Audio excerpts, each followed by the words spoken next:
Hi everyone, once again welcoming all of you in yet another episode of UV visible spectroscopy. और आज हम लोग पढ़ेंगे जो डिफरेंट टाइप के ट्रांजिशन होते हैं और सिलेक्शन रूल के बारे में वर्कआउट करते हैं।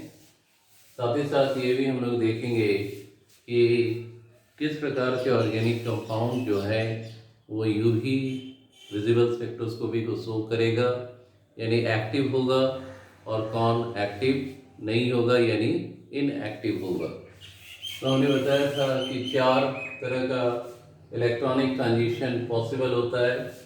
सिग्मा से सिग्मा एंटी बॉन्डिंग, पाई से पाई एंटी बॉन्डिंग, एन से पाई एंटी बॉन्डिंग और एन से sigma anti bonding molecular orbital. और इसके साथ साथ हमने इसके एनर्जी को भी दिखाया था कि सबसे ज़्यादा एनर्जी किसका है, सिग्मा सिग्मा एंटी बॉन्डिंग का। उसके बाद एनर्जी में अगर हम जाएं तो नॉन बॉन्डिंग से सिग्मा एंटी बॉन्डिंग का, इसके बाद पाई से पाई एंटी बॉन्डिंग, और सबसे कम जो है वो एन पाई एंटी बॉन्डिंग।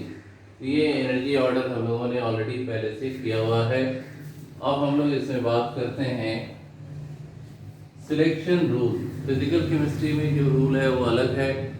यहाँ पर हम लोग देखेंगे कि मोलर एब्जॉर्प्टिविटी कोफिशिएंट के बेसिस में कौन कौन से ऑर्गेनिक मॉलिक्यूल जो है वो ट्रांजिशन में पार्टिसिपेट करेगा और यूवी विजुअल स्पेक्ट्रा जनरेट करता है। अगर लॉ को फॉलो कर लिया, कंसेप्ट को फॉलो कर लिया, क्राइटेरिया को फॉलो कर लिया तो अलाउड ट्रांजिशन कहेंगे, और अगर कंडीशन फॉलो नहीं करता है तो इसको बोलेंगे फॉरबिडन ट्रांजिशन। तो मोलर एब्जॉर्प्टिविटी अगर 10⁴ या उससे ज़्यादा है तो यहाँ पर पाई पाई एस्टर यानी पाई बॉन्डिंग से पाई एंटी बॉन्डिंग में ट्रांजिशन होगा, और ऐसे मॉलिक्यूल जो हैं वो यूवी विजिबल स्पेक्ट्रा को शो करेगा। फॉरबिडन ट्रांजिशन अगर मोलर एब्जॉर्प्टिविटी जो है 10⁴ से अगर कम है तो फिर ये ट्रांजिशन तो होगा, लेकिन ये फॉरबिडन अलाउड ट्रांजिशन नहीं माना जा सकता है। और ऐसा शो करने वाला जो ट्रांजिशन है वो है नॉन बॉन्डिंग से पाई एंटी बॉन्डिंग मॉलिक्यूलर ऑर्बिटल। ये एक शॉर्ट समरी फॉर्म में हमने मेंशन किया, लेकिन आप लोग को कुछ ट्रिक्स हम बताएंगे जिसका यूज़ करके बड़ा आसानी से बता सकते हो कि क्या वो ट्रांजिशन पॉसिबल है या नहीं है। तो जैसे यहाँ पर देख सकते हैं हमने एक एग्जाम्पल करके रखा हुआ है methane. Molecules which are active and inactive towards UV visible spectroscopy. तो यहाँ पर CH4 में देखो स्ट्रक्चर अगर हम बनाते हैं तो इसमें हमें जो बॉन्ड मिलते हैं वो क्या है, सिग्मा बॉन्ड। तो सिग्मा बॉन्ड कितना मिल रहा है, 4। तो सिग्मा इलेक्ट्रॉन भी क्या हो गया, 4। और सिग्मा इलेक्ट्रॉन 4 का मतलब है कि इस पूरे मॉलिक्यूल में सिग्मा इलेक्ट्रॉन के अलावा और कोई इलेक्ट्रॉन है नहीं। तो इसमें जो ट्रांजिशन होगा ये सिग्मा सिग्मा स्टार ट्रांजिशन होगा, लेकिन इसका एनर्जी डिफरेंस क्या है, बहुत ज़्यादा।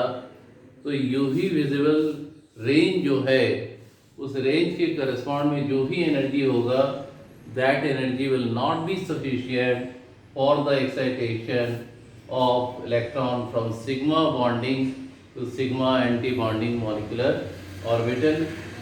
यानी इस एनर्जी गैप के करस्पॉन्ड में जो यूवी विजिबल रेडिएशन जिसको सैंपल एब्जॉर्ब करेगा, ये सैंपल, उसमें इतना एनर्जी नहीं होगा जो वो इस ट्रांजिशन को करा पाए।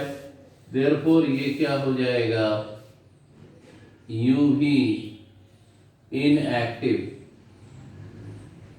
देयरफॉर ये हो गया यूवी इनएक्टिव। अब एक और एग्जांपल लेते हैं, जैसे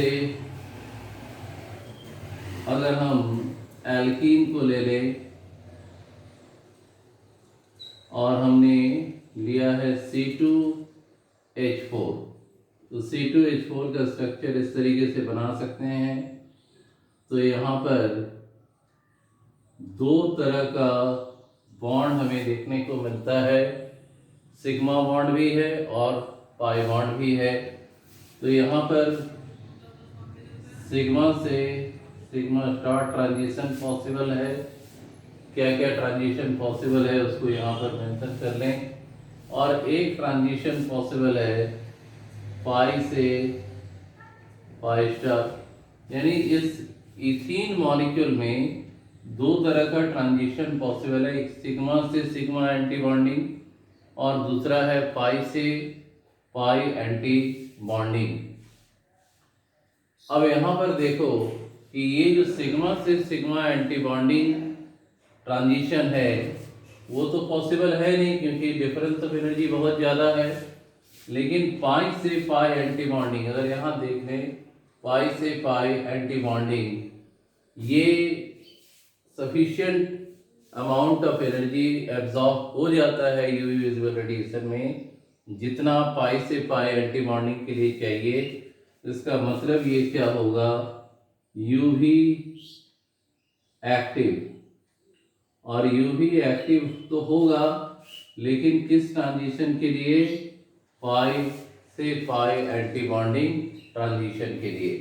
तो आई होप कि ये कॉन्सेप्ट समझ में आया होगा।